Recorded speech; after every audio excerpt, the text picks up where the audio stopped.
양극화라는 말 이제는 너무 흔해서 사람들이 별 감정도 없이 쓰는 단어가 됐습니다.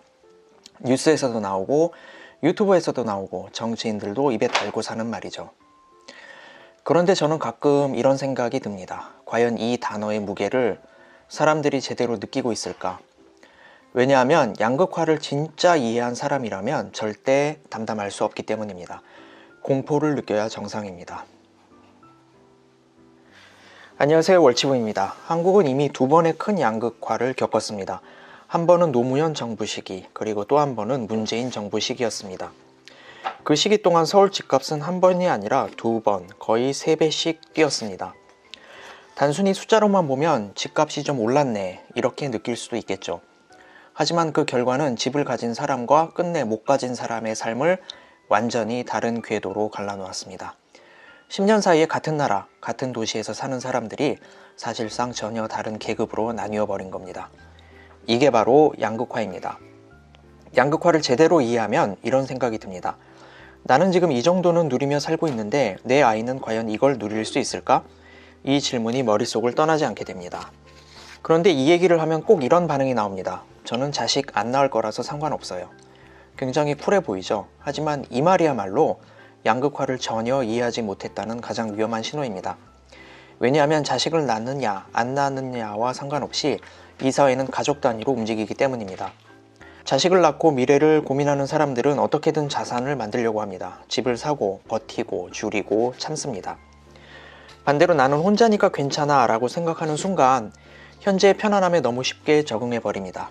그리고 양극화 사회에서는 그 선택의 대가가 상상 이상으로 빠르게 돌아옵니다. 진짜 양극화는 가난한 사람이 더 가난해지는 게 아닙니다. 이미 가진 사람이 더 미친 듯이 달리는 동안 아무것도 없는 사람들이 지금은 괜찮다며 속도를 줄이는 상황, 이게 진짜 양극화입니다. 이미 모든 걸 가진 사람들은 시간, 돈, 정보, 인맥, 모든 걸 더 쏟아붓습니다. 반면에 아직 집도 없고 기반도 없는 사람들은 오늘의 만족을 선택합니다. 여행 가고, 소비하고, 쉬고, 인생 한 번뿐이잖아 라고 말합니다. 이 격차는 어느 순간 갑자기 벌어지는 게 아닙니다. 하루에 조금씩, 눈치채기 힘들 만큼 조금씩 벌어집니다. 중간보다 살짝 위에 있는 사람은 매일 아주 조금씩 나아집니다. 연봉이 조금 오르고 자산이 조금 늘고 선택지가 하나씩 늘어납니다. 그러다 보면 어느 순간 상위층의 생활 방식에 자연스럽게 편입됩니다.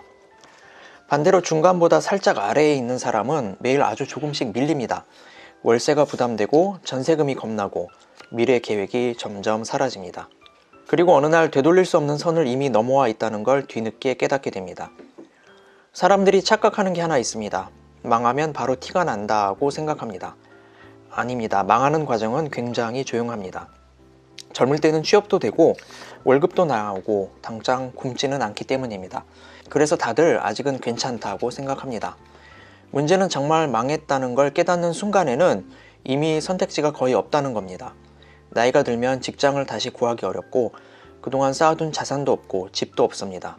그 결과 60이 넘어서 2년마다 전월세 계약서를 쓰며 짐을 싸는 인생이 됩니다. 그때서야 사람은 깨닫습니다. 젊었을 때의 선택이 자유가 아니라 방치였다는 걸 말이죠. 그래서 이 이야기를 지금 젊은 분께 꼭 드리고 싶습니다. 모든 게 완전히 늦어지기 전에 내 집 마련이라는 단어가 교과서 속 표현이 되기 전에 어떤 방식이든 수도권에 발을 걸 방법부터 찾으셔야 합니다. 지금은 힘들어도 아직은 길이 있습니다. 하지만 시간이 조금만 더 지나면 집이 없는 사람이 집을 살 수 있는 시대는 정말로 끝나게 될 겁니다. 이건 공포 마케팅이 아니라 이미 진행 중인 현실입니다. 감사합니다. 월치부였어요.